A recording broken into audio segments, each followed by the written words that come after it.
This crater is not a crater, yeah? It's a mega slump because it is produced by a kind of cryogenic processes which we call thermokarst, which is produced in its turn by a loss of ground ice, either thermal or mechanical. It can be due to permafrost thawing or due to erosional processes, and the Batagaika mega slump originates from thermokarst related erosion. So it is produced by an action of water carrying away particles formerly bounded by permafrost.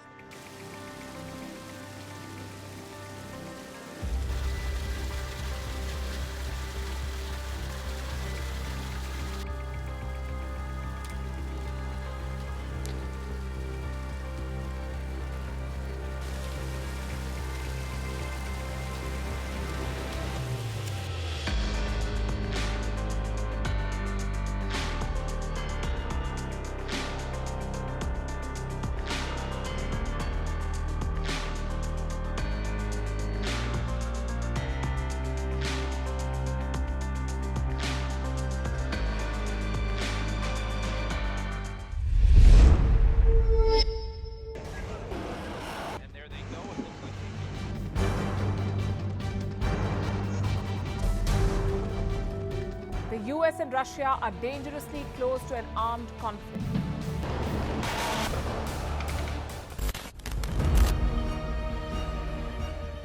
This year, 2023, New Delhi will be the capital of global diplomacy. For a country as diverse as ours, with 88% of the population illiterate, it was a very big deal to write a constitution, and that too, the world's largest.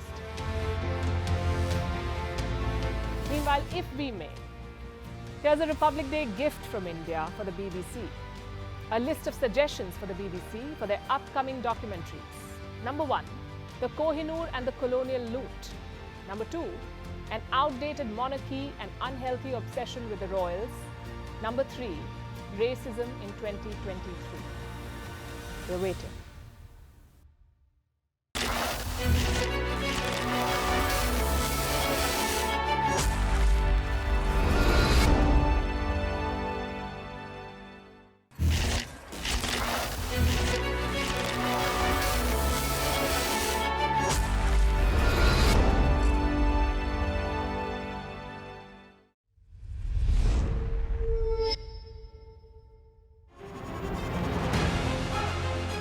Email exchanges from inside the BBC, they talk about the risk of violating Indian laws.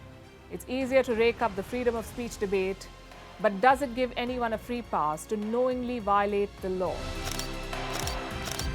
America supports India because it needs India's support in return.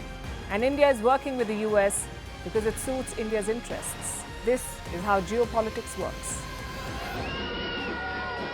Last night, he diffused a crisis with his defense minister. But today, Netanyahu was confronted with a new problem. His cabinet seems to have rebelled against him. The UK is looking at the Indian subcontinent to fill its coffers. That India seems to be negotiating from a position of power, like a partner and not a former colony.